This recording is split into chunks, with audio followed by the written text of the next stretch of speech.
I spoke a couple of YouTubes ago about the idea of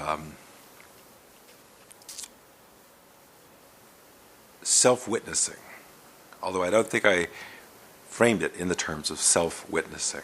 But this is also what might be called the F2 position.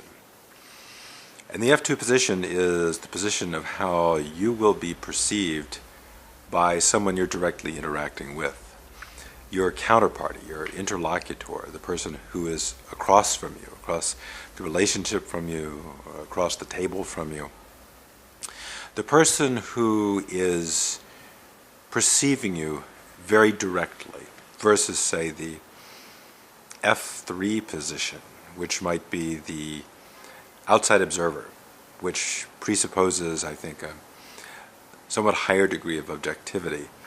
And really, perceptual positions, this is, how does one put this? This is a necessary and at the same time somewhat constipating, limiting description of perceptual positions. And where does that put our conversation, or where does that put our thinking? The basic point is that all human consciousness and human mind is highly, highly dependent on the quality of its feedback loops. So this may be an axiom. We could use this as an axiom in NLP, and we could use this as an axiom just in the general development of consciousness and the general development of our personalities and our interpersonal abilities, is you need immediate direct feedback loops. So I have made certain number of, you might say, producers' decisions and cinematographers' decisions in my choice of the lens, in my choice of the camera, and some of the treatments I've put in the room here. And I'm using YouTube in a way as a form of developing my self-witnessing or my self-awareness, my F2 position. When I kind of said, okay, I've had enough of the crowd over at NLP Connections, I would prefer just to speak generally to the broad YouTube world, whoever they may be. I don't want to operate through the envelope, or I don't want to operate through the container. Remember the container metaphors, the container metaphor of that group or that culture.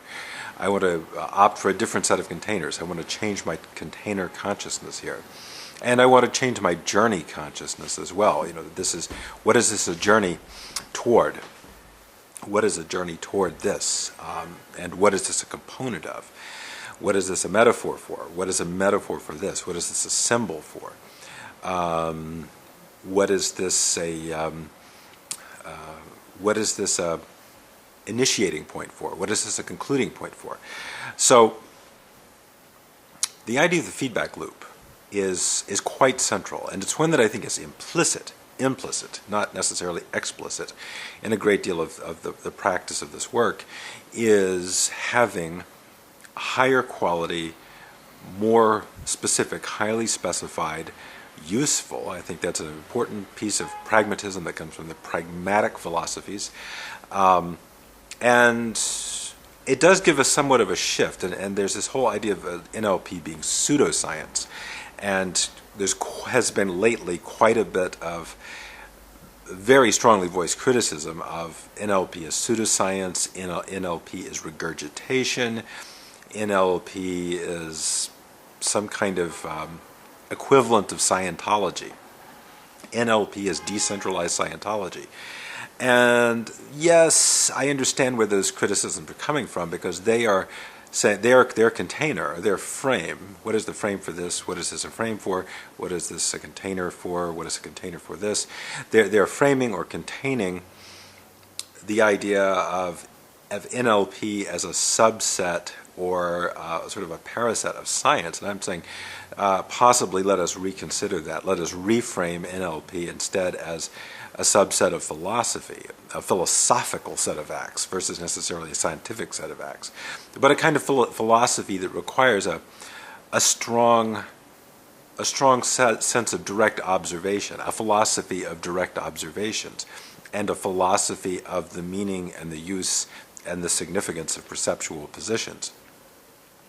So that kind of blows the whole pseudoscience argument, I wouldn't say out the window, because in many cases it is applicable when people are making claims as if they are practicing a science or science-derived activity when they are in fact practicing a philosophy-derived activity, and they should be paying much more attention to the methods and rules and lessons from the domain of philosophy, which of course is quite demanding. To think philosophically and have a philosophical backbone is a demanding form of thought in its own, which may or may not incorporate science. Our point is that to be philosophers, in a sense, to be good NLP philosophers, I would say the essence of competence, of NLP competence, is the idea of watching yourself, observing your major changes, observing how you're changing over time, the journey and the sequence of your thought processes unfolding across time, not just in some little seminar. So I put that idea out there. And I said, yes, I think we should all be working toward the F2 position. We should be philosophically engaged in witnessing from the outside and seeing how we're appearing to other people and how the world receives our message and how we impact other people and how we fail to impact other people. Well, so far, even I have seen not much appear from that, especially from people who are the trainers, the wannabe trainers, the claim to be trainer type people, have remained fairly silent, and I think that's a very revealing silence. You know, we speak of pregnant silences, pregnant absences. That is a very pregnant absence. Where are they? Where is their self-witnessing? Where is their struggling with the F2 position? Where is their philosophical journey? And how are they asserting that and declaring that in public space? And choosing not to, and why are they choosing not to? What's missing, and what would be required for them? What ingredient would be required for that process to take place? Okay, so that's all for today.